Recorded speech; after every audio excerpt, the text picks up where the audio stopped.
I'm an insect who dreamt he was a man and loved it.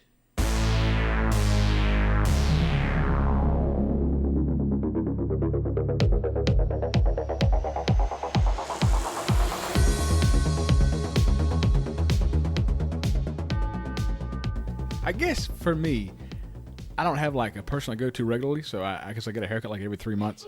So I don't know this person, and this like awkward conversation. You should put headphones in. I would fucking love to put headphones Let a in. dude cut it or a girl cut it? Lady. Always ladies. Maybe we're just heartless bastards, Chris. Maybe. Welcome to the Horrible Film School, a safe place to watch scary movies. Professor Chris here with the other horribles, Professor Hootie. Good day, fellas. Excited to talk about some insects. It's a great day. And Professor Joseph. Happy to be here and happy to be talking about my boy Jeffy Goldblum. I hope you guys and gals at home are ready because today you're in for a treat. So, before we dive in, I wanted to ask you guys something. We're recording this episode a little less than a week before the Super Bowl. Yeah. Let's get those scores and predictions. Let me get the Rams by 7. May get Joey B and the Bengals -3.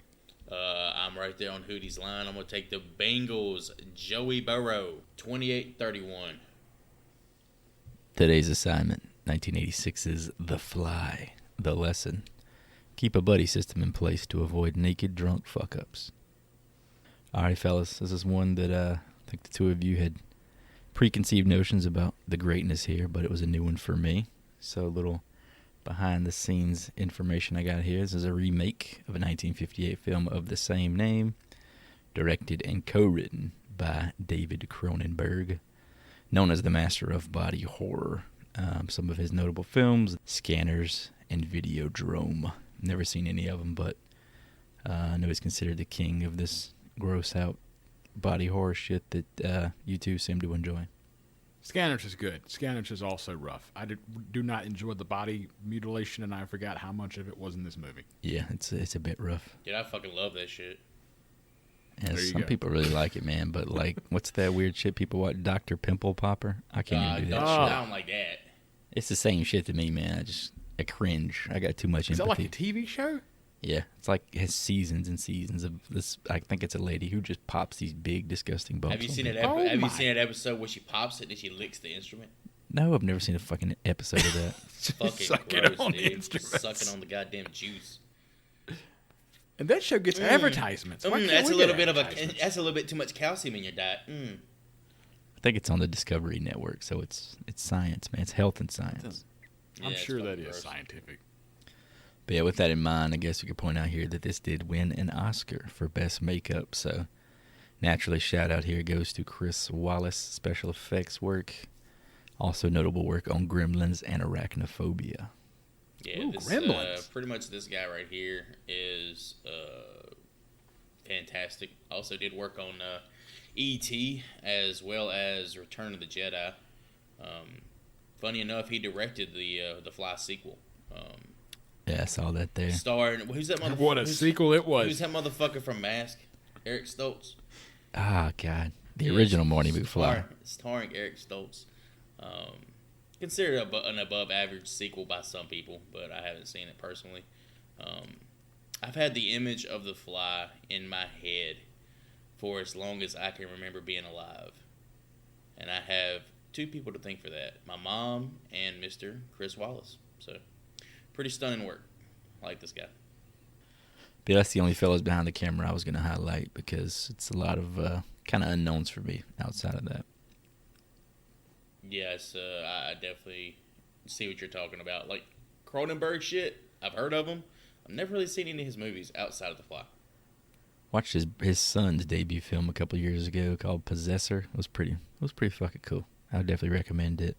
What's his Brandon name? Cronenberg, What's his I name? think is his Esteban Cronenberg or some shit? Brandon Cronenberg. Oh, okay. Does he also like body mutilation? Yeah, he's definitely got that taste. You imagine growing up in that house, your father is that much into body mutilation. What kind of weird shit did they do? That'd been awesome. That'd been so fucking cool. So Mel Brooks, comedy legend responsible for Spaceballs, Blazing Saddles, Young Frankenstein. He had a huge hand in the realization of 1986's The Fly and helped produce Cronenberg's vision through his studio, Brooks Films. And he's also actually credited as the one who came up with the iconic tagline, "Be afraid. Be very afraid." Very afraid. Keeping in the tradition of coming through with a few other people who were up for the casting of the roles of the lead characters. For Seth Brundle, John Lithgow was considered, as well as Mel Gibson, Michael Keaton, and Richard Dreyfuss. Michael fucking Keaton. I would have loved to see him. I mean, obviously Jeff Goldblum fucking killed it, but Michael Keaton. Jeff Goldblum can kick rocks in comparison to Michael Keaton. Nah, fuck that. I mean, Jeff Goldblum. Nah, this was his movie. Yeah, this was his movie. But I think of that group, I would like to see Keaton try it. Yeah. And in the role of Veronica, Cronenberg had his eyes set on Linda Hamilton playing that role. Due mostly because of her role or her performance in Terminator. I wonder what else would have been an option there. However, like a few other people I know, Linda was grossed the fuck out by the script and turned it down. Namely the birthing scene that kind of fucked her up. Jennifer Jason Leigh as well as Laura Dern were also in discussion. Some talented ladies there. I had two tidbits that I picked out. First of all, Vincent Price and Jeff Goldblum talked because Goldblum asked his take on the original film that Vincent Price was in, horror legend, horror godfather. And Price was touched by, I think it was a letter that they sent, that Jeff Goldblum sent him. And he replied to Goldblum and went to see the film, which he described as wonderful right up to a certain point. And then it went too far. Wonder what point that would be, because there's several. I was going to say, I can't put my finger on one. And then the last thing that I had was the fly's vomit was made of honey, eggs, and milk. You add bread, baby, and we got French toast action. All right? Baby boys, let's jump into The Fly.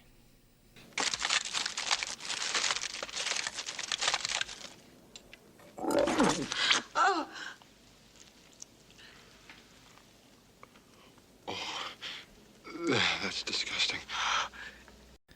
So we start with the title sequence, which to me looked a lot like a bunch of colorful maggots having an orgy. I don't know if you guys got that vibe. You know what? I could see that in hindsight. Very like surrealistic, maggot-shaped little wavy images there, but I thought that I'm was glad kind that you know what it looks like, Chris. I think Suspiria taught me what a maggot Suspiria orgy showed us would like look like. what a fucking maggot orgy would look like. God, what a shit film. I've learned so much Anyway. about fucking maggots and flies the past couple weeks. Seth Brundle, played by Jeff Goldblum, who you may know from Jurassic Park and Independence Day, is a brilliant inventor and awkward AF, but he has some fantastic 80s hair. At a party for the press thrown by his financier, Bartok Industries, Brundle meets Veronica Quaife, played by Gina Davis from Thelma and Louise and Beetlejuice. Are we sure that last name isn't Queef? I'm pretty sure it's Quaife. I've been pronouncing it fucking Queef the entire time. You would be pronouncing it fucking Quaife. You thought this lady's name was Veronica Queef. Yeah. I mean, shit, dude. I mean, It's awesome. it's That's like awesome. French, like Queefé. Coiffé, yeah. Oh. It does look like a... Yeah. Queef. There's also like a pretty important movie you left out on Gina Davis's resume. Stuart Little? Stuart fucking Little. There's a certain line from Stuart Little that we used to. Hey, what's Stuart Little? Holy use shit. Fucking quite often. That's no mouse. That's my That's brother. my brother. Oh, that's awesome. Fucking Stuart Little. It's pretty cool pretty funny how Gina Davis actually landed this role. She was dating Jeff Goldblum at the time, and he recommended her to Cronenberg. And after like one reading of this, she did a reading for Cronenberg, and one of the other producers, and she just nailed it. So that means that the sex in this movie was real sex. It was real penetration. Yeah, that was footage from home. There was a lot of fucking going on, but apparently he was Jeff Goldblum had to be asked to leave several filmings between Gina Davis and John Getz because he would actually get like jealous of those two while they were filming scenes together. Oh, I like that passion. Yeah, Isn't that fun? Boys protective of passion a for woman. smashing. Brundle meets Veronica, who is rocking an equally badass teased-up 80s mop. She is a reporter for Particle magazine. After spitting some science game, he invites her to come back to his apartment. Are we sure that Jeff Goldblum wasn't already playing The Fly this early in the movie with them big-ass fucking weird-looking eyes? Yeah, I had a note here. It said the first shot of Goldblum is these big-ass bug-like eyes, which is awkwardly blinking. He looks like a goddamn housefly. Also thought it was funny that on the ride back to the apartment, he says, talks about puking on his tricycle as a kid. Little does he know. Little foreshadowing there. But yeah, I couldn't tell if he was trying to get her home and fuck or what. It was really... I couldn't tell if he was like being smooth or he just legitimately wanted to show somebody his cool little toys. A little bit later in the movie, he alludes to it not having talked to anybody recently or been around people because he's been so focused on his work that he's literally like, I just want somebody to come here and appreciate it just as much as I do. I don't think he really had the intention of fucking. But that changed. Boy, does that change. Apparently, flies like to fuck. But as soon as she walked into that busted-ass apartment, whatever you want to call it, I was like, she's getting raped and murdered here. You didn't like his apartment? It was dope as fuck on the inside. Walking to it definitely seemed like it was going to be a bad idea. It looked like an abandoned building from the outside. Exactly. Using some sexy talk before borrowing Veronica's pantyhose, Seth shows her his latest invention. Via the world's first Siri, he commands his teleporter pods, or telepods, that disintegrate matter, transmit it across space, and then reintegrate it. To do just that with her leg condom. Gina Davis pulling that stocking off is sexy as hell. And I'm a chronic masturbator, so I should know. Well, that's good to know that that's out in the public now. He's doing it now. So why is Seth so damn creepy? And I think he almost smells the pantyhose. Well, he's like socially awkward, man. He's not put in these type of situations. He don't know how to react. How you gonna react? I think I'm pretty socially awkward. I would be sniffing some random lady's pantyhose. Like a woman just hands you her fucking stocking, so you're just gonna be like, "Oh, thank you, ma'am." I mean, fuck. Yeah, I'm not gonna fucking sniff She's it. obviously handing me pantyhose or for a reason, Yeah, it was with sexual intent because he asked for anything, 100%. and that's what she went for. He didn't wrap around his fucking dick and start jacking off with him or anything. Veronica is like almost comically sexualized in this film. She's fucking everybody. Everybody. Well, it's not a whole lot of characters in the movie, to Yeah. be fair. Okay, but she fucks all of them. Okay. I don't recall that bit, but we'll get to that. I thought it was funny that she called his inventions designer phone booths. They were pretty cool looking little, I don't know what you want to call them, telepods. Pods. He actually, Cronenberg modeled those after, like, a part off of his motorcycle. Why don't we have... So, like, the 80s was so unique in that there was all these plot lines of teleportation and time travel. And that's all, like, lost now in film. Well, it's been done to death. I personally can't stand time traveling in Like, anything. that fucking Avengers plot line, going back in time, that's the biggest pile of horse shit I ever fucking heard, bro. That's just dog It kills shit. the stakes for me, Stupid because as if you can fuck. time travel, then Like, it there's don't even matter. nothing really Like, matters. at that point, it doesn't matter. Y'all learn nothing from Back to the Future. None of that What fucking happens matters. in the past will come to the present, fellas. But then you go back further and change it again. I was like, fuck it. It breaks the rules of storytelling, man. And Marty McFly's mom got some big old fake titties, too. There we go. It was also during this scene of him playing with her pantyhose where I had a realization. I won't say his last name because I don't want to put his business out there, but how much does Jeff Goldblum look like my good friend Daniel? Oh, he looks just like Daniel in this. Just as fucking awkward, too. I'm not going to call that man a pantyhose sniffer, but, yeah. He had like the same face, just the way he moved, and he's like very reserved and he speaks very specifically. I'm starting to get offended about you talking about the pantyhose sniffing. What's wrong with... You should. Yeah, it's like, what's wrong with that? What's wrong with sniffing How would it pantyhose? creep me out? I guess I'm not a penny You raider. never like Joey, smelled a girl's so. hair before, man? Yeah, that's her hair. It's not her like worn pantyhose that she's probably sweated in and played football in, Joey. Okay. Hey, different strokes, It's man. the Tarantino with the foot. Some thing, of us, man. some He of just- us he like, can't get it. some of us like fucking at angles. Some of us like to fuck up, like up and down. So She realizes this could be the invention of the century, and over Seth's objections, goes to her boss and ex-lover, Stathis Borens. what kind of a fucking name is that? Jesus Christ! I kept wanting to call him Stannis, but every time she started calling him Stathis. Stathis. What are you saying? Stack this? Did you burn your Stathis. tongue on a fucking coffee this morning or something? Why can't you pronounce this dude's name right? He definitely has a personality to match his name. This dude is fucking dull. Played by John Getz, who had bit parts in 2 movies from my probably favorite director, Mr. David Fincher. He had parts in Zodiac and The Social Network.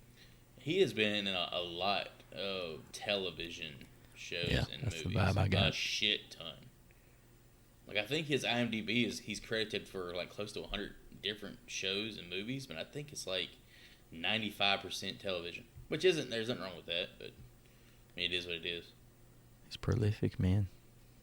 He's another blue collar actor like Danny Trejo.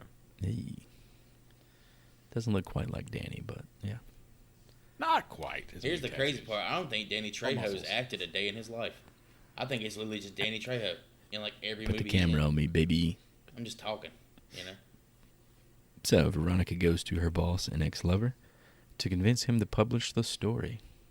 He is jealous as fuck and believes old Seth is a bullshit magician. Seth busts into the scene and is relieved that Stathis does not want to publish the story. As the telepods are not quite up to code yet, they can only transmit inanimate matter. But anyway, he offers to let Veronica track his progress with her sweet-ass camcorder as he tries to debug the telepods. He asks her to wait to write the story until he is finished, to which she agrees.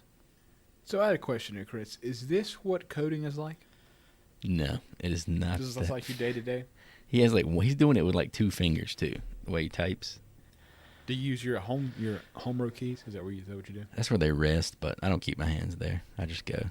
My fingers just know where to go at this point. Yeah, all you gotta do is use your 2 keys, 1 and 0 the whole fucking time, dude. What are you talking about? I did like his UI though. I like the fonts that he used. They were very clear and clean. Very matrixy. After this, Veronica basically moves in with your boy while he works, and the 2 of them begin to do what 2 good-looking folks do. They start thinking about each other's naughty bits. Sometime later, Seth attempts to send a baboon through the telepods, but it is reintegrated inside out. Joey, did you have the same thought that I did? No, what happened? What happened? Was this baboon in Congo? Ooh, sound the alarms. Do not stop eating my sesame cake. Please do it now. Don't eat it now. You have to do it. Sesame cake. Apparently, this baboon is going to be trouble on the set. Like, Cronenberg was super, like, on edge about the baboon. But because Jeff Goldblum was so fucking jacked and he's so damn tall, apparently he, like, was able to keep the baboon manhandled in it? line. Well, no, he was able to keep it in line because he came off as... Fucking smacking this baboon he, around. he came off as an alpha. You know, like the What? alpha of the pack. You know he's 6'4". Damn, that is pretty He's big. fucking massive. Damn, how tall is Gina Davis then? Because they 6 were foot. pretty much eye level. She's 6 Wow. foot. They used to pick on her in high school, dude, because she's so tall. He said, reach up there and hand me that milk, you tall bitch. Oh, I remember that from A League of Their Own. She was like taller than everybody. Fucking She was loved the her catcher. in League of Your Own, man. Oh, my God. But yeah, the whole mass of monkey meat was pretty fucking gross. What about the long kiss goodnight? Hey, with the blonde Man, hair. you was, when I met you, you was making muffins. Now you like, damn, I don't give a shit, bro. That's your That Samuel was- L. Jackson. That was Samuel Jackson. Motherfucker. Oh, yeah, I put that Sounds in just there. like him. You gotta throw that in there. That's how you know it's him. So they kill an innocent baboon and seem pretty okay with it. Nobody's Hey, really the just caught. pharmaceutical companies kill millions of fucking animals a year and don't give a shit about it. So They don't do it Hey. in front of like women though. It's just like Yeah. come in off the street and watch me do well, that's this. the thing. Like And then they just go have sex. the whole thing is supposed to be her whole thing is she wants to film the entire process, and this just happens to be part of the process. So her seeing this just mutilated baboon was like, God, I need some of that dick. You know what they say? You can't make an omelet without cracking a few eggs.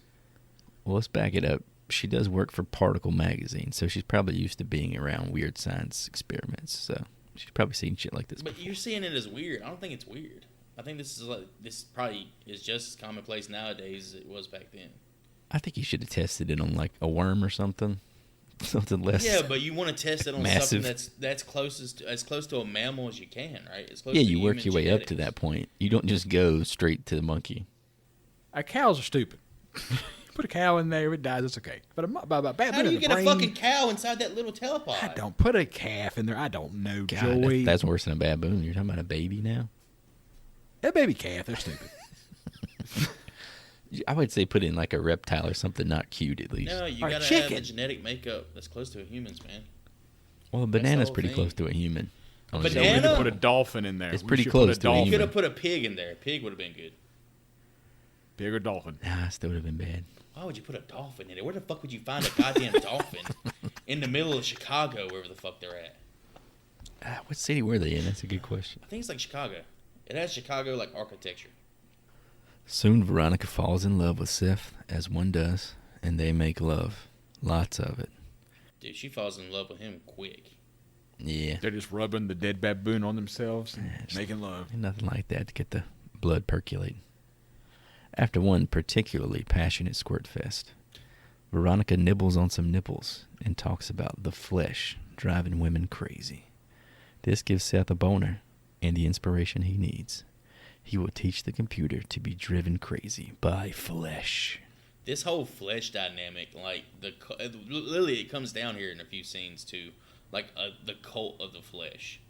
I think this is super fucking interesting. I wish they would have ran more with this in the movie. When he started rambling about Oh it, yeah, I was I got this quote. I got queued interested up. too, yeah. Yeah, I got this quote queued up, and I want to do it when we get there. well, some legitimately interesting points he's making there. Yeah. But yeah, I thought that was kind of a wild concept. And then with my background, what I do for a living, which we're not going to speak to again. I work with the police and save lives every day. No, that fact that I work with computers or whatever. Oh, that. The fact that he's going to teach the computer to be driven crazy by the flesh. What the fuck is he talking about? Yeah, the dude. It's the ramblings of a fucking madman. He has like a Iron Man Jarvis type computer system that somehow can like talk to him as well. Right, yeah. It's like the world's first Siri, but it's not only voice command. I don't know. This is definitely like futuristic tech that we've kind of got to, but not quite there yet. So This was set in 2022, Chris. I mean, fuck me, right? We My should damn be there. phone. Then he would have had a cell phone to do this shit with. And then him had the exact same clothes. I thought that was pretty interesting. That reference to Einstein. And Steve Jobs, he did the same thing. Just copying Einstein, I'm sure. But he wore the same clothes every day, so it was one less thing to have to think about. Hey, I do that too, but it's because I don't like taking showers. what if you just wear the same clothes every day? Just hit the ass, balls, and teeth, and you're good, man. You ain't even got to take a shower. Just those three things: ass, balls, and teeth. You smack those three before you go to work? I'm pretty sure that Seth made Beyond Meat in the telepod. Oh, you're talking about the fake meat, the feet? Yeah, that's beyond. That's he made an Impossible Burger that you get at Burger King. I was going to say, this guy really just drives home the fact that there ain't no pussy like pull-out couch pussy. Because this boy is all about that pull-out couch. You know, you be hitting it right, and that fucking couch is gonna fold up and turn y'all into a goddamn, turn you into a goddamn taco shell. It takes like a real core. Like you have to engage your core to do it on a pull-out couch. Seth continues to work on the telepods while Veronica goes shopping for a gift for him. While shopping, she gets straight creeped on by the crazy ex. Statha slides into her business, claiming he now believes that Seth's work is the shit and should be published. I'm finally on to something that's big, huge. Yeah, what? His cock? Yeah, Yeah, that's an Statha's all-timer got her right ass there. on that one, bro. Got him. But again, who he's talking about, the two people we know, she slept with both of them at this point. She didn't sleep with the baboon, Came though. on hard. Came on. Oh, she didn't sleep with a goddamn farm animal. Okay, that's good. She came on hard to Jeff Goldblum. She was hard. But he's a good-looking guy, man. He's charismatic. It's an improvement over Stathis. He was using her in a power dynamic, obviously being her boss. So I'll forgive her for that one. Back at Seth's apartment, Veronica watches as Seth successfully puts a second baboon through the telepods. No meat pie this time. As they begin to celebrate, Veronica digs through his mail and finds a package from who but Stathis. Inside is a magazine. Not quite a Hustler or Playboy, but a sexy-ass design for a cover story on Seth. She runs back to his office to stop him from publishing, leaving Seth to celebrate all alone. You know, it's funny you mentioned Playboy right there, just totally offhand. The original short story for The Fly was first published in a Playboy magazine. Damn. Yeah. So somebody read this gross fest and then continued to jerk off on the next page? Well, it's based on the original short story, which the first movie was based off of. This movie is a little bit more visceral and a little bit more grotesque. I remember in my earlier days, my lovely co-host Chris said that he would peruse Playboy for the articles. They have legitimately great fucking articles, man. I'm sure they do, Joy. I'm sure they're Chuck fantastic. Palahniuk has written a lot of short stories in Playboy, man. Chuck Which who? has he now? Palahniuk. All I Writer know, Fight Club. all I know is when you finish with them magazines, I was chucking my damn dick to them. I get it. Double D's. Yeah, I just watch porn for the fucking dialogue, dude. I don't even watch it for Loves any it. other reason. Loves the character I development. love when they fall in love at the very end. Well, going back to what we're talking about here, I think it's interesting you were talking about the physicality of Goldblum and this baboon, because when that fucking second baboon ran at him, I would have freaked the fuck out. Oh, they had a little hug fest. Yeah, he ran and jumped on him. I was like, holy shit. Yeah, baboons are super they're super unpredictable. Yeah, that thing could have grabbed his dick and ripped it off for all we. I mean, he didn't That's know the what thing. happened. They literally do that. They go for your face and your dick. That's like what baboons and fucking chimpanzees do. They will eat Sounds your like a fucking first date. face off your goddamn skull. Dude, I don't. One little got him. That's the thing. One They're little so swipe, fucking strong. I don't fuck around and with no your damn face monkeys, is bro. gone. I don't Thumbs, fuck around man. They with them. got powerful thumbs. I think a few years ago, a lady Yeah. had a baboon or something. Had him for fucking fucking monkey. years. No, it was a chimpanzee. It was a chimpanzee. Had him for years. He ripped And her ripped jaw her off. face and off. shit, Ripped her yeah. jaw off. Grabbed her by the jaw, ripped it off. Ate her fucking fingers off her hand. I think Talk about I think got abused in her that fucking ass. pussy hole. I don't think she got raped by the damn monkey or nothing. But I think he spread her open like a goddamn sticking the thumbs in there and spreading Jesus, them open. I don't I'm know about telling all you, that. Don't fuck around You with must chimps. have read one of those Playboy articles on this Don't fuck situation. around I'm with not Officially sure. not watching chimpanzees. Congo after They will that. fuck your world up. It might be a hot take, but I am on the side of the chimpanzee. Keep them in the fucking woods. Don't bring them home. I agree with you on that. Yeah, don't bring him home. Don't put him in your fucking New York apartment. If you bring them home, just throw them out the window. Get it over with. I ain't getting eaten Well, by I'm the not a damn big monkey. pets guy anyway, so I don't want any animals in my house. That's just me. Ripped her jaw off. Ripped her Damn. fucking jaw off. She's just making coffee, about to get on Skype. I think she was like a super She's old working from woman, too. home. She's probably knitting her grandkid a sweater, and a damn monkey walks up and just grabs a hold of her face. You imagine sitting on a call at work, like you're just sitting at your Oh, computer, hey. and then Oh, a hand hey. comes in. Just, Hey there, little Jeffrey. Oh, I love seeing my little monkey friend. Oh, what are you doing? Fucking rip. Fucking blood all over the camera. She got fish hooked by a goddamn ape. I think Kathy's dead. We got to cancel this call. so left to his lonesome, Seth gets fucking crunk and talks himself into believing Veronica is off sucking off Stathis. He decides to teleport himself as a not-so-subtle fuck you to Veronica. And here's where the fuckery kicks in. A damn housefly slips into the telepod with Seth. He teleports to the other pod and emerges seemingly normal, albeit surrounded in some fairly cool dick mist. Stepping out with the mist at his waist covering his dick was a pretty cool look. I need that every time I get out of the shower. Did not even. Just a cloud, Put that a together. cloud of mist right around your genitalia. I was impressed that the fly was dancing on the baboon's head before he got in the pod. His little Yeah, I think the whole scene of him getting ripped and actually chatting up the baboon was a lot of fun. Because he's doing it because the baboon's off camera and he's just like somebody talking to one of their boys, like, she's out there, man. I know she's fucking that dude. And then it pans to the fucking baboon just like smacking his fucking head. All the dumb shit you get naked and do when you're drunk, man. All of it. Veronica comes back to him that night and they reconcile. But his journey through the telepods begins to show some strange side effects. Thick, coarse hairs begin to grow on his back. Your boy gets fucking hooked on sugar. He gets insta-jacked. And his sexual appetite matches that of a 14-year-old boy. Or myself. He uses his entire apartment as a goddamn gymnasium. That shit is wild. Yeah, I like that scene a lot. They're not even talking to each other. He's over there doing like backflips and shit. He just stands up, starts doing backflips over and over and over, and she just like smiling at him and shit. I almost wondered, did the damn monkey get in the pot? Because he is just swinging from shit.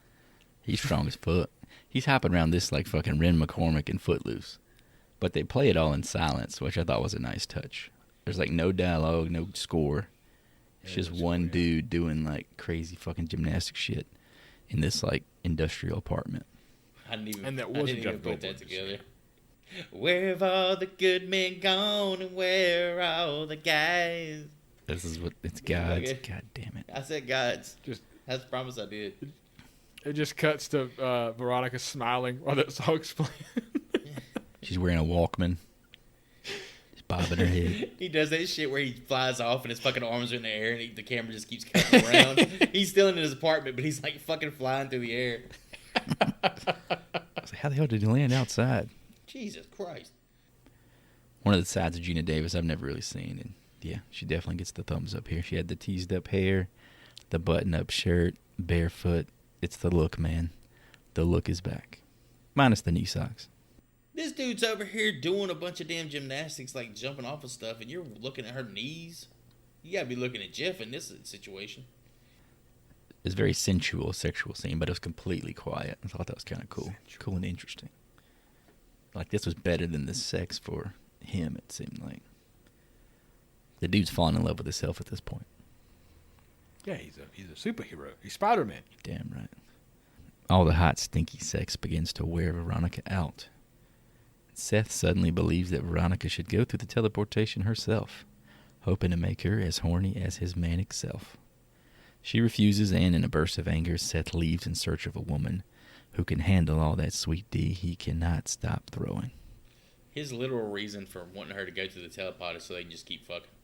So they could fuck He more. says that. He says, so I can keep fucking, pretty much. My note says, this motherfucker loves sugar and couch pussy. He always Those makes his two favorite He's things. always like breathing heavy and shit too. Is that like? Yeah. Does that mean he cummed? Because when I cum, there's a lot of like grunting and shit going on. He's just. He is sweating his ass off during this. I mean, dripping sweat. It's straight fucking glucose, man. This dude is like sweating sugar beads. Yeah, there's way more fucking in this than I thought. Yeah. And all I could think of at this point was this chick is full of fly cum. Oh baby. Didn't we all think that? You're afraid to dive into the plasma pool, aren't you? You're afraid to be destroyed and recreated, aren't you? I'll bet you think that you woke me up about the flesh, don't you?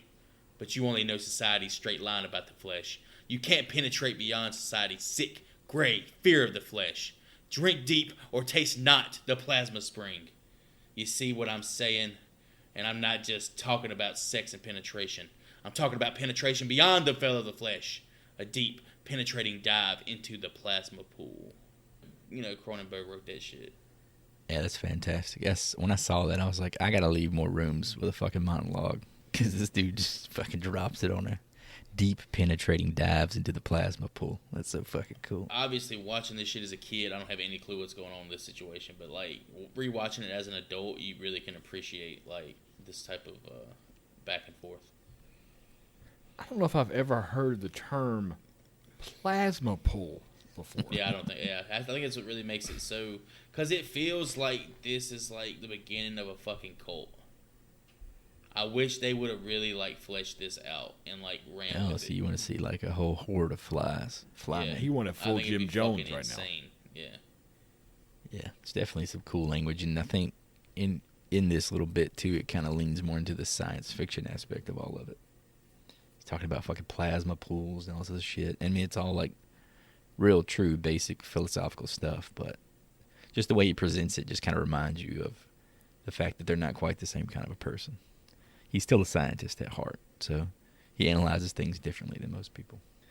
This Valentine's Day, I hope that you two tell your Valentine that if you want to dive into the plasma pool. I would love to have that written on a piece of paper. Care for a deep, penetrative dive into my plasma pool? I'm going to say, let me smell them fucking stockings, girl. Give me them dirty feet I'm stockings. going to wrap them fucking stockings around my throat and just go at it. We definitely got to mail Hootie a pair of stockings. God almighty. At a shitty bar, Seth meets a thought named Tony and arm wrestles with another man to settle up who gets the smash. Seth wins by snapping this dude's shit up with his superhuman strength and by squirting a little man juice on his hands. Yeah, but that wasn't sweat. That was like straight, like fly grease, Secretion, right? man. I don't know what the hell that was. Yeah, that was fly grease. This scene traumatized me as a kid, and is all I remembered about this movie. The snapping up arm? Yeah, the bone popping through. Yeah, it's freaked pretty me out. fucking gross. To a child, that was freaky. I wish Sylvester Stallone would have done this shit in his arm wrestling movie. Y'all remember he had a movie about arm wrestling? Yeah. Over the top, baby. top. Yeah, he would have done this. You gotta take him over the top. Yeah, I think I remember hearing somebody talk somewhere about it. And apparently in the background of one of the scenes, somebody does get their arm broken. Really? But it's not one of the main characters, so they just kept it in there. Shit. So you can't break somebody's arm wrestling. Yeah. Hey, yo, Damn. this fly-looking motherfucker right here is about to arm wrestle me. Hey, yo. Oh, shit, man. Hope he And don't break over my the arm. top. Hey, yo. Sylvester Stallone was a truck driver and used his truck to work out on. He does that face. He's lifting the 18-wheeler up and down, just picking it up. You gotta push it to the limit. Your closest memory was to this man's arm snapping up, not to the side boob that we just saw 10 minutes before this. No, God. If there's no nipple, who gives a fuck? What am I gonna do with a side boob? I got a side boob. After a night of pretty gross sex and another demo of the telepods, complete with more dick mist, Tony pours champagne on his skin, which severely irritates him. Horny as ever, he tries to get her to go through the telepods, but she refuses. Seth tells her not to be afraid, just before Veronica arrives and drops the iconic line. Be afraid. Be very afraid. Yeah, it didn't hit me until this moment that this is actually where this line comes from. Yeah. So I feel like I've heard it parried a million times. I didn't know this was the genesis of it. I had the same reaction that you did. I actually went to Google and was like, was this the first? And I was okay, cool. Yep, they even had it on the poster that I saw for the theatrical release. Going back to Tony here, did he prematurely ejaculate on this lady? Tony. He like crawls Tony? over. Tony, that's the girl from the bar. It's Tony. Tony, that's what I'm saying. Are you saying Tony or are you saying Tony? It's Tawny. Yeah, that's tone. Like Dawn? It sounds like you're Tony. saying Tony. Okay, Tony. You keep saying it. He like crawls over her and then like shudders, then lays down. I was like, did he just ejaculate on her stomach? No, he or just something? entered her cervix. I don't think that's what happened. I think it's exactly what happened. But you saw how much he was fucking Gina Davis. He just didn't have the same passion for it, man. Oh, you He saying saw it. because it's a new piece, he probably come real quick. It looked like it. So Tony was a dump, My ass. what you would call a dumpster. Come dumpster. She didn't look that bad. Okay. Well, according to Chris, Seth used her as just a dumpster to like. Oh, yeah. Phil? Oh, she was definitely a cum dump. I mean, let's be real. Tony deuces out, and Veronica confronts Seth about him being an asshole. Not only is his back hair going nuts, but his face is also breaking out like a motherfucker. She informs him that she had some of his back hairs analyzed, and they're most likely insect hairs. Seth refuses to believe anything's wrong with him yet again, and he kicks Veronica out of the apartment. He does this with a pretty fucking incredible demonstration, to which he says, "Does this look sick?" and then just starts punching shit. Punching the fucking wall. Could a Did he sick man punch do like this a shit? wooden column? Fucking bow, bow, bow. I gotta start doing shit like this. Does this look sick? Start breaking shit in my house. This looks sick, and I'm gonna do that shit where I take my thumb and try to detach it from the other thumb. Oh, Yeah, would a sick man be able to do this shit? It was just so fucking immature and uncharacteristic of Seth. I thought it was very comical. Later on in the bathroom, Seth does notice more severe changes to himself. His fingernails are falling off, and he's dripping fluids everywhere. His face is busted as fuck, and more thick hairs are popping up here and there. Should have listened to that girlfriend, bro. This is where the movie gets good. It gets a little rough this here. is it. This is where it begins. This is where the movie becomes a horror movie. Now we go, boys. Now we go. To quote another good movie, we're in the end game now. I remember that one. Oh yeah, let's go back in time. We can undo everything. He finally agrees something must have gone wrong when he went through the telepods. He checks the record of his teleportation, which refers to a secondary element in the pod with him. A goddamn housefly. When he asks the computer what happened to the fly, it tells him that he and the fly have been spliced together into a single organism at a genetic and molecular level. Dun dun. You just reminded me of something. Splice is a movie. Oh, yes, it is. We had to watch that. That's a horror movie. They had I sex with jacked that off to that movie. Oh, my Okay. That God. scene where she had the tail and she was like sticking it in his ass. Yeah. Oh. That was the reach around right there. Yeah. Seth created the Tony Stark computer system because he's talking with it. He's talking to it. Yeah. He's putting in questions, and the computer's answering his questions. Yeah, that's his interface. It's fucking Google Assistant, man.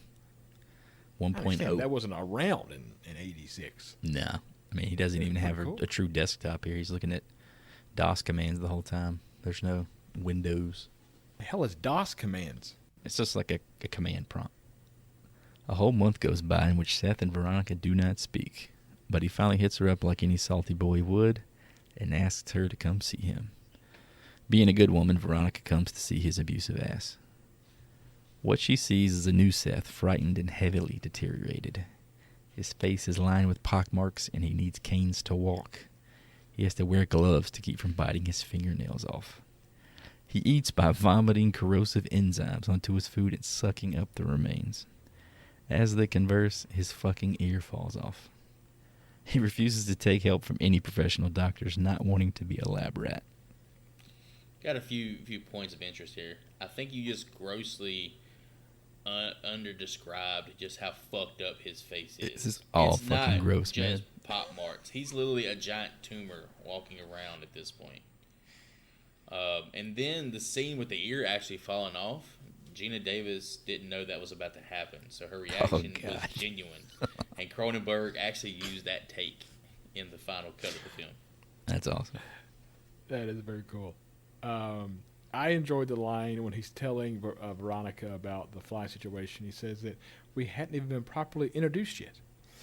Dude, he's still got his charm, man. Jeff Goldblum Still got the Jeff comedy Goldblum bits. is such a charming motherfucker, man. Yeah, he really is. He's that dude is super unique. There's not an actor on earth like Jeff Goldblum. How good of a person is Veronica, though? Too good. Too good to be with this almost fucking guy. suspiciously good. And she was going to hug this motherfucker. I would have been terrified. When he picked that fucking donut up and just like involuntarily threw up on it, and he said, "Oh, that's disgusting." Oh, that's gross. That was fucking great. She's way too good to be with this dude, and she keeps coming back, so. Veronica goes to Stathis, hoping to find some way to help Seth. He warns her not to go back, fearing contagion. However, his selfish ass thinks on it and sends her back anyway, wanting her to document what is happening, so he can find some way to take advantage of the situation. You know, Stathis is going to be Stathis at the end of the day, man. Dude's a fucking prick, It's man. all about that nut. She just can't get away from dudes that treat her like shit. I feel bad for her. She's like a volleyball, just back and forth. She returns to Seth's apartment to find him crawling on the walls and ceiling, and he is really digging this shit now. He has realized the truth.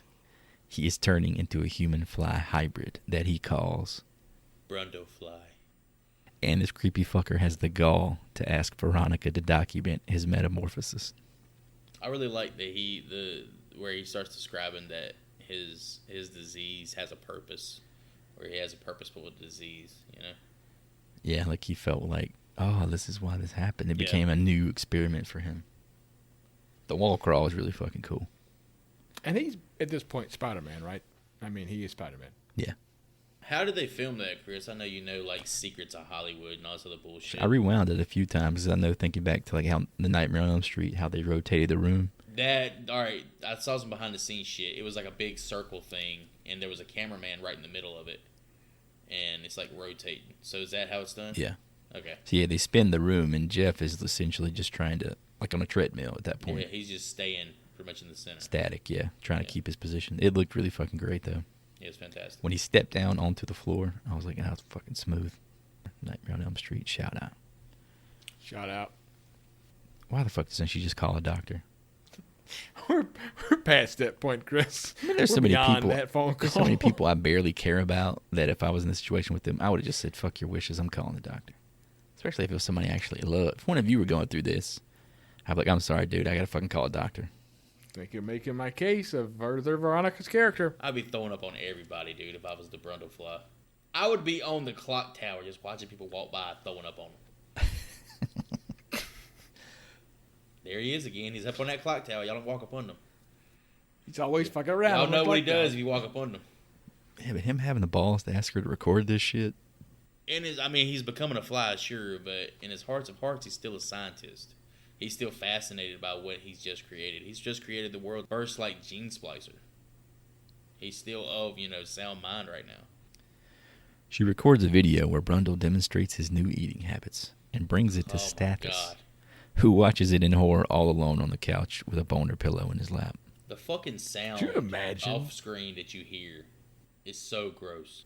Could you imagine a woman that you've been in a relationship with that you're digging, pops in a VHS and goes in the bathroom like, hey, check this out. Pretty fucking disturbing. Veronica stumbles in crying and drops a fucking bomb-o. She is pregnant, boys.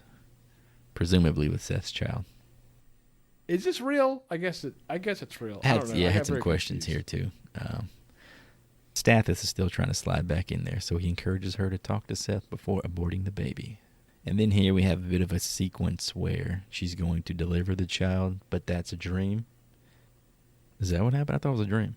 What, the maggot? Hey, well, I mean, it was a dream. The maggot birth? Yeah, the maggot birth is a Yeah, dream, that was a fucking dream.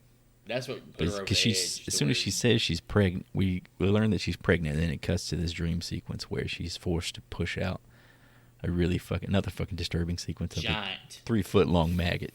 fucking And then writhing, it cuts to her like writhing waking up maggot. The from that. doctor's face is awesome. You know who the doctor was?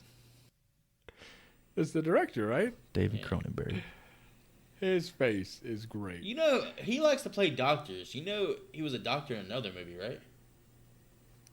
Not that I know of. Played the role of Dr. Weimer in Jason X.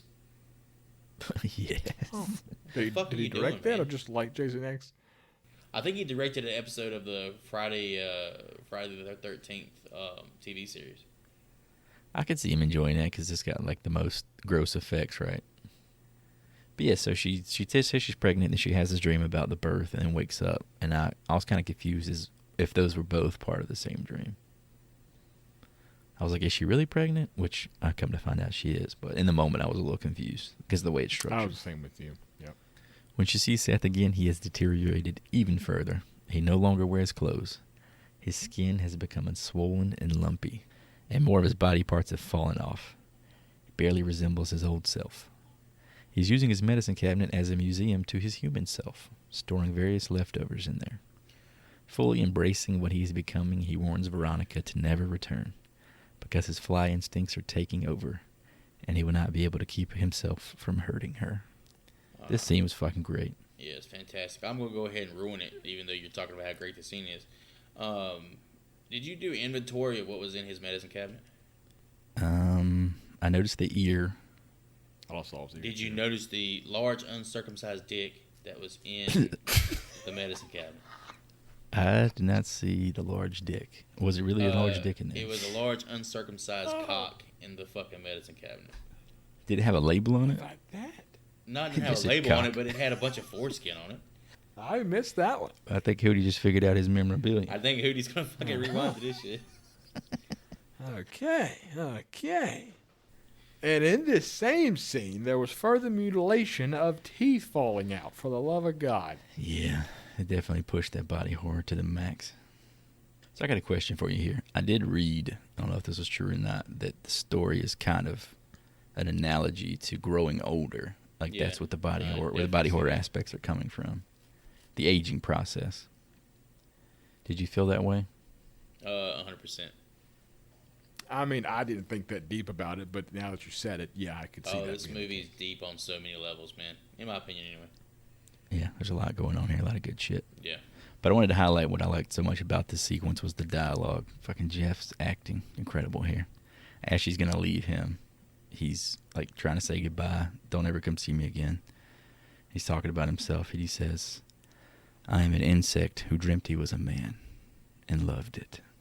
It's fucking beautiful. But now the insect is awake. He was talking about insect politics, how just ruthless, and there is no insect politics. You know, they're straight ruthless. They fucking kill, eat each other, and all that shit. He's going to be an insect politician. Yeah, that was a good little bit, too. Jeff killed it, man. Yeah, he was great. I know you said you thought Keaton would have been great here, Hootie, but he fucking killed it, dude. Yeah. He I love murdered. me some Keaton. Veronica leaves without telling him she is pregnant. Outside, she tells Stathis to take her to a doctor for an immediate abortion. From the rooftops, Seth overhears them talking. As Veronica is prepped for the procedure, a fucking explosion reveals Seth busting in to steal her away. Further evidence he is Spider-Man. Fucking badass, man. He got me jumping through the window. That was like the only moment that really scared me. I was like, oh, shit. Oh, shit! I was not expecting it. Damn, bro! Yeah, that was a jump scare. I had to take a shot on that one. Damn it, Seth! Hey, Shrek, it's me. It's me, Seth Brundle, Shrek. Wait ahead to fuck up the fly with Shrek references. Okay. He kidnaps her and takes her back home, asking her to have the baby, as it may be the only thing left of his humanity. Veronica is too frightened, unaware if the baby daddy is pre- or post-Fly Guy transformation. It's so fucking wild how you can still see Jeff Goldblum inside, under all this fucking makeup and all these prosthetics and all this shit. In his like mannerisms and his little twitches that he always has in all his work, like you can just tell it's him. And the dude is just fantastic. I knew this was gonna be a fucking slurp fest of Jeff Goldblum, but it has to be.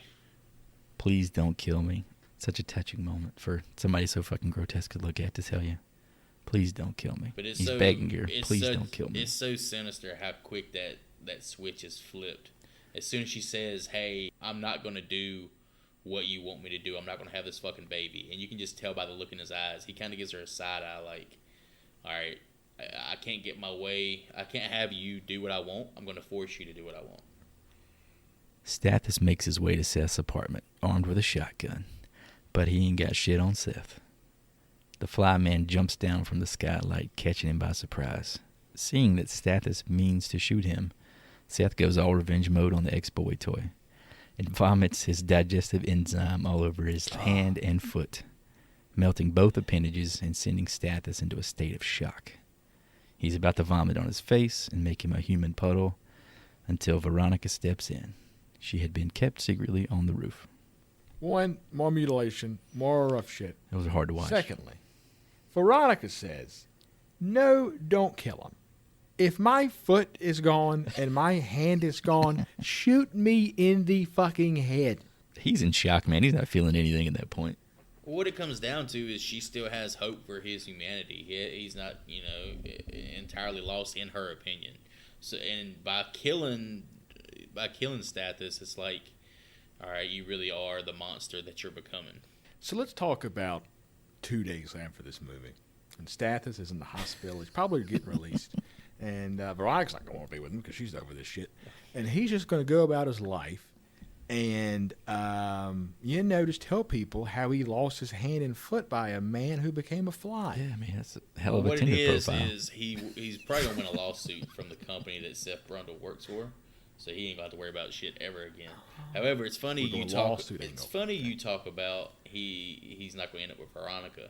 There's actually an alternate ending, a happy ending, where he does end up with Veronica, and he has his like prosthetic hand and prosthetic foot and shit. in the He scene. was a prick to her, man. Fuck that. And she, Can't forgive this piece of shit he was. Yeah. He got magic So, hey, legs. he may end up with it in an alternate universe. What did you make of that dismantled shotgun? That was kind of a unique. You think if I was coming in there to blow a motherfucker away, I would be like, the stock and everything would already be assembled. Well, here's how I saw that. He had just bought the shotgun.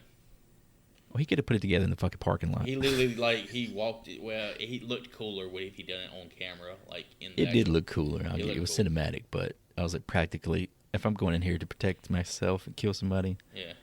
I want to have something in the fucking chamber, you know. Yeah. I wouldn't say that I'm a gun connoisseur. So, Joey, I'm going to ask you, what type of double barrel shotgun was that, where the barrels are on top That's of what they call an over and under. Over under. Typically used for like trap shooting, like skeet shooting. This is like the first sequence that really started to feel like an old school horror movie. Yeah. Him walking into that building, you know. Not knowing what's And you about had to that happen. first real sense of dread, Yeah. as opposed to just being like grossed out and scared, you know. Did either one of you check out the deleted scenes at all? Nah, I heard they had like somebody pulled from test audiences, right? Yeah, they pulled some because of the reactions.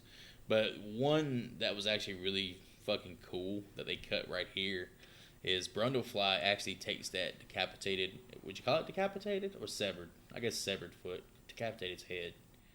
So severed. He actually takes the severed foot and his proboscis comes out of his mouth. He drinks the fucking foot. Oh, fuck. It's fantastic. This is why. I don't think y'all are Why? horror fans, man. This shit is fantastic. I mean, I think it's great. All this shit is love great it. and disgusting, Oh my but God. It's I'm fucking very great. like affected by those things. But yeah, he literally drinks the foot like through a straw, just like a proboscis. I wince at a lot of these things, man. Yeah. Funny enough, John Getz actually kept this kept this severed foot in his fridge in his trailer. Seth spares Stathis, but asks for Veronica's help to make him human again. When she asks him to explain, he does just that. He wants to use the telepod to fuse himself with Veronica and their unborn child, in the hopes that her purity will be enough to stop the metamorphosis. We will be the ultimate family. I think it could have worked. And it could have been. I mean, imagine what's better. You don't have to feed everybody. We can all just eat out of one mouth now, and we can save all kinds of money and shit. Yeah, imagine Gina Davis's tits on fucking Jeff Goldblum's body. Veronica naturally struggles to free herself from Seth's grip, and she accidentally rips his fucking jaw off, Hey, speaking of jaws being ripped off. sparking the final stages of Seth's transformation. His limbs shed the remainder of the human skin, revealing the insect body underneath. The rest of his face slides off to reveal a fly's head. It's so fucking cool that they went this route of having it like his entire body this entire time. It doesn't really keep with the whole fly thematic theme or whatever, but the Like he fact was that a his larva body at is that like point. his body was like a cocoon or whatever. Yeah, a larva would be a good way of putting it as well. But and this is like the image of the fly that is stuck in my brain ever since I was a kid. Yeah, this shit was intense, man.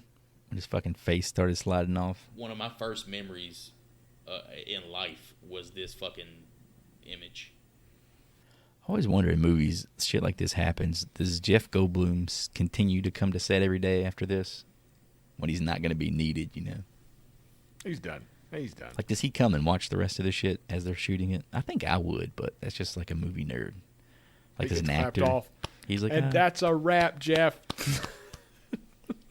It's like, well, spoiler alert, but I'm sure like Ned Stark never watched any of the rest of Game of Oh Thrones. no, why would he? He don't give a fuck after that There's point, no- right? There's no need.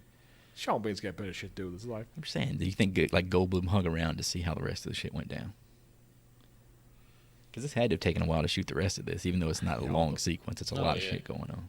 All the Well, puppetry, for sure. here's I think they shot these last sequence here like first, or like really early in production because the way they took care of, or the way they handled Seth's metamorphosis was that Chris Wallace created the fly puppet or the fly model first. That was the first Oh, thing like the he final did. product was first. And he worked backwards from that.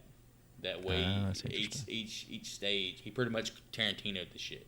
and just worked backwards, and progressively had his body changed to put him in a place where it was believable that he would become, the Fly. Right. That's pretty cool. Yeah. The now completely transformed Brundlefly throws Veronica into one pod, activates the computer, and steps into the other. As the countdown to teleportation ticks away, Stathis comes to his senses. He uses a shotgun to shoot the cable connecting Veronica to the computer, forcing it offline. Brundlefly smashes the door to its telepod and attempts to escape, but the transportation sequence begins as he hangs halfway out of the telepod. In a flash, a section of the telepod is transported to the third pod with Brundlefly. Stathis manages to crawl to Veronica's pod and set her free. The last pod door opens, and Brundlefly collapses onto the floor. As a result of the fusion, most of its body is now a mangled, twisted mass of flesh and machinery. We got a bigger mod. Brundlefly crawls towards Veronica, who arms herself with Stathis' shotgun. Over under. Brundlefly uses a claw to point the shotgun barrel at its own head, silently asking Veronica to end his life. She hesitates, but seeing that the creature is actually her former lover in excruciating pain, she gains enough strength to pull the trigger, blowing apart the Brundlefly's head. She sobs as the film fades out and the credits roll. Did you catch the actual twitches of the puppet to imitate Jeff Goldblum? It literally had the same ticking and stuff. Yeah, I thought that was great. Yeah. This was the most watchable part of the Brundlefly for me because I could see some emotion in it. It wasn't just terrifying, But I thought it was kind of cool that 10 minutes before this, she's begging him, "Don't kill me," right? And now he's silently begging her, "Please kill me." I thought that was a very good twist there. Great fucking ending too. I think the moral of the story is that Seth actually created successfully teleportation. Yeah, that's what this is about. The first 5 minutes. That's all Hootie fucking needed. Nobody talks about that. But y'all talk about them fucking turning into a fly and shit. So the Fly 2 has got to be about the unborn child, right? Yeah, it's about his God son. damn it. God Yeah, damn I think the tagline is like father, like son. Oh, God. I'm pretty sure. I fucking want to see it now because I get a feeling it's terrible. Yeah, I think we'll eventually It's got cross Eric that. Stoltz. I've never Fucking watched it. terrible. I don't want to sully my thoughts of the franchise. Hell yeah. The Fly 2, like father, like son. Well, it was rumored in 2009. I think Cronenberg was working on a fucking sequel. It never came to pass. Like his own sequel to the original? Yeah, definitely retcon. all Top the bill, bullshit. Eric Stoltz. God damn Eric Stoltz. Oh, Stathis came back. How about that? Fucking shit. He ain't nobody asking for him to do no work. His name is a pain in the ass to say over and over, man. Stathis. Veronica did not come back. So Yeah, interesting definitely. how And nobody would come back. Martin Brundle was created. My mom died in childbirth. That's pretty much. Yeah, it's pretty much what it would be. This dude went through some shit, man. Hopefully the camcorder was running the whole time, though. All in the good name of science. That's the only way to explain this shit. You better be recording. This is why, in my personal life, I don't try nothing new. You know what I'm saying? You I just know you stick ain't. with what You don't works. even sniff panties, so sniff no fucking Nope. garters Nope. or nothing, man. You sniff pantyhose, this shit happens to you. Hey, We got to get some. This Yes. shit happens. Let's get a bunch of dead flies and ship them to Hootie and some pantyhose. Bunch For of you, teeth. buddy. Bunch of fucking teeth. An uncircumcised cock. Ugh. one uncircumcised cock coming up. And apparently one severed foot. So that's fun. All right, boys. The Fly in the books. Let's get to some memorabilia. What would you fellas like to take away from this 1980s classic? I would say, for me, there wasn't a lot to work with because, I mean, obviously the telepod is like the thing, but it's way too big. So for me, I would take Seth's Jarvis system. Oh, Because if you have the system, you have technology, and then you can make your own telepod. oh shit! We're gonna see Hootie totally fucking different in 2 weeks. All right, this is technically cheating, but in one of the deleted scenes, Brundlefly splices a baboon with a cat, and it goes exactly how you'd imagine. I'll take this cat dog looking monstrosity and give it the care and affection it deserves. Did he just say cat dog? It's literally a cat dog. It's one end is a fucking baboon. Cat dog. He can't stop saying it. One end is a fucking baboon. The other end's a cat. I'm gonna get the magazine cover with Jeff's face on it. It's just fucking. It was beautifully drawn. Bomb, it looks just like him. Yeah, I'd love to frame that sumbitch and put it up on the wall. All right, before we get to our own opinions, let's touch on some fan reviews real quick here. Both of these bad boys courtesy of IMDb. Let's start with someone who took this very well. This review says, Genius Body Horror. From Injury 654473. This film is absolutely repulsive and disgusting in the best possible ways. What a masterpiece that is so uniquely Cronenberg. 10 out of 10. Short, sweet, and to the point. I like that. Here's another one. I saw this movie once. Never again. David Cronenberg seems to be going out of his way to gross out the audience. The problem is he mistakes revulsion for genuine horror and suspense. 1 out of 10. What letter grade you stamping on this assignment from Mr. David Cronenberg? This movie is without a doubt an A. My first Blu-ray I ever owned. 1986's The Fly is among my top 5 horror movies of all time, as well as one of my personal favorites in general. But it's so much more than just another scary movie.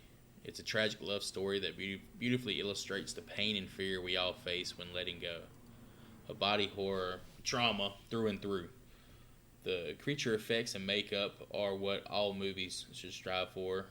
Jeff Goldblum should have won an Academy Award for his performance, or been nominated at the very least. He is phenomenal in this role, and you'd be hard-pressed to find another performance to rival Seth Brundle in the horror genre. The movie has perfect pacing to go along with a powerful score that's full of raw emotion. This movie truly is a science fiction horror classic and deserves its place among the best ever made.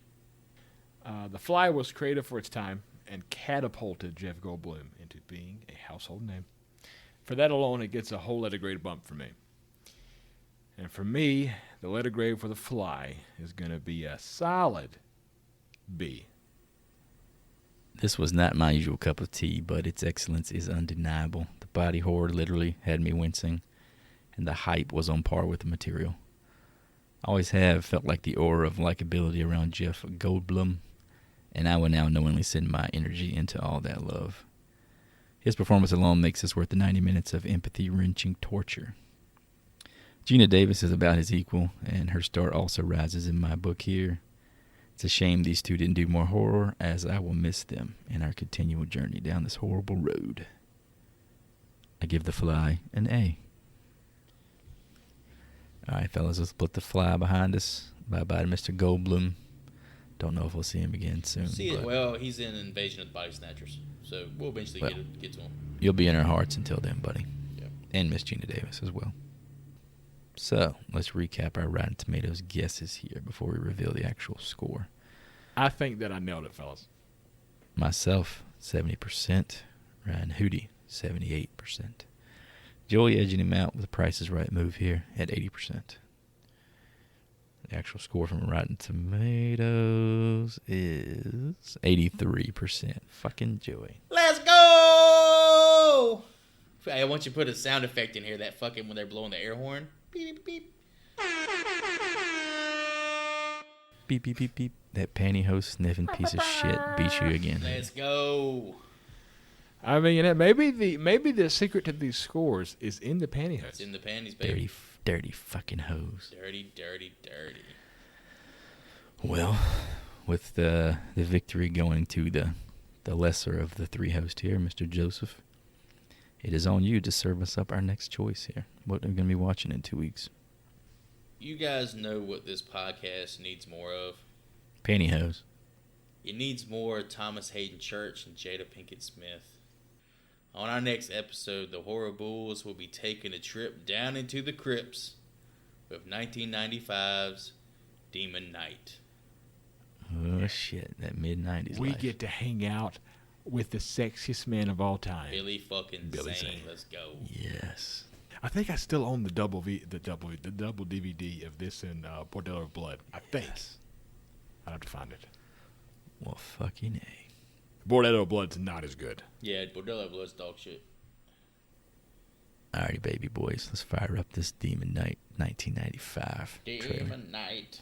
It's a demon night. Universal Pictures is proud to present the motion picture directing debut of one of America's fuck? most talented and Is this real? respected artists. There he is. Yes. That's awesome. dude. That is awesome. Hello, kitties. So glad Kitties? you could join me. Your pal, the You remember watching has this gone motherfucker on HBO and Hollywood shit in at a nighttime, big Chris? way. Yeah. I'm That was directing fantastic. Felt like I was doing something feature wrong. film. Care for a little shriek preview? A shriek preview, yes. For my big scream premiere, Big scream. I wanted lots of suspense. Special effects, sex, violence. The kind of thing you could really sink your teeth into. Frights, camera, action. Fuck yeah. Oh, Billy Zane in a cowboy hat. Billy. Look at that shit. The war between good and evil. Oh, fuck me. Look at William Sadler, like a fucking badass. And the final Fucking heart of the ocean right there. man. I'm sorry. And demon. I'm not gonna hurt you. I lied. It stars Billy Zane Yes. from Dead Calm, William Sadler from Die Hard 2, and Jada Pinkett from Menace. He's to so fucking hot in this Society. movie, dude. Ooh, I love those titles. And you'll love Demon Knight. This is the weirdest fucking trailer I've ever seen. And ladies, if you think Demon Knight is too gross and yucky, thank you. That was fantastic. That was the best fucking trailer I've seen in a long time. I urge the audience to please go to YouTube and watch the The DVD official, trailer. the official trailer. Yeah, I'm going to have to put a link in the fucking show notes for that one. Yeah, it was great. Man, that was fantastic. So yeah, with that gorgeous fucking trailer behind us, we want to venture some guesses here. Rotten Tomatoes fan score. Who for- fucking knows, man? This shit's gonna be all over the place. Yeah, I have no fucking idea. I'll lead the charge though. Let me put in a 65% guess. I am going to say a 63. 60 on the nose. Thank you for listening. Check out the website, horriblefilmschool.com, to find us on basically all platforms. Hit us up on Instagram, leave the Apple Pod and Spotify reviews. Spread that seed. I'm going to use this sign off to offer my support to women gestating the seeds of what could be inhuman children. It's hard out there for a pimp and even harder for a woman trying to raise a half-human, half-joey child. Stay strong. Hope that kiddo grows up to be a world-class podcaster one day. That's what I'm talking about. As always, if you're hearing our voices, tell at least one person you know. Spread the love, spread the campaign. And definitely check out The Fly. It's a really great movie. A lot of mutilation, though. And with that, I'm out. Reiterating what the boys just put out there. Thanks again to all our listeners. We truly appreciate your time and attention. We really love doing this, and it just feels good knowing we have the love and support of so many of you. We can't wait to see you next time, and be sure to tune in for Billy fucking Zane in Demon Night. Class dismissed.